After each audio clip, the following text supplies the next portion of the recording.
ga-dangmes have a saying, ga-adangme, meaning that the name of a typical Ga person can never get lost, not be mistaken.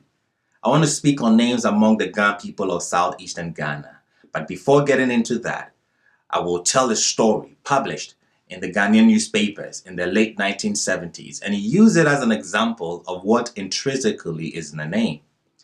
This is a story of one African-American university lecturer in California whose great-great-grandmother insisted that an ancestral name, Kwaunaki, in her family should never be forgotten from the names of her descendants.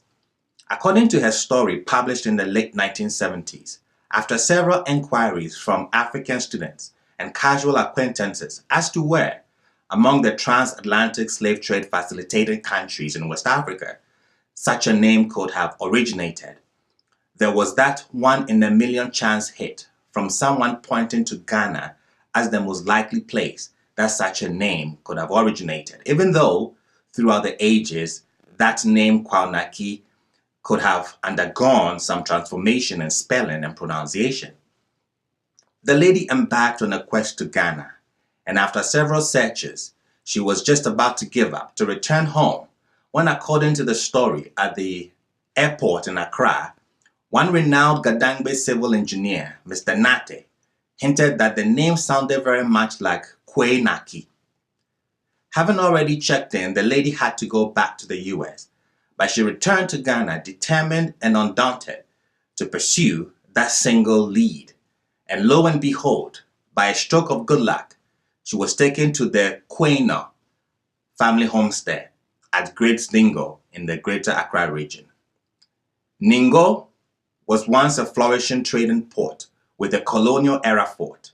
Truly, a name has physically related back to ancestry.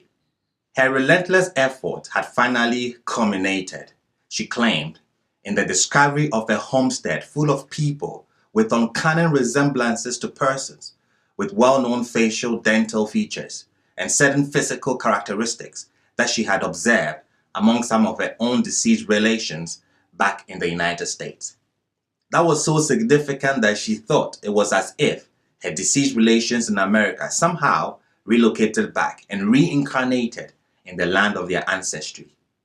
The narrative continued that the first person the seeker saw in that household was a woman using a box charcoal heated pressing iron. That woman had that significant pattern gap in her upper tooth, generally regarded as a thing of beauty among ga-dangmes. There were other people in the household with observable features like those of her own deceased great-great-grandmother and grand-aunties. The lady was appropriately welcomed as a long-lost but returning descendant of the homestead. She was accorded the proper traditional homage and recognition, and enstewed an honorary Queen Mother of Great Ningo. Truly, a name had, and still can, physically relate back to ancestry.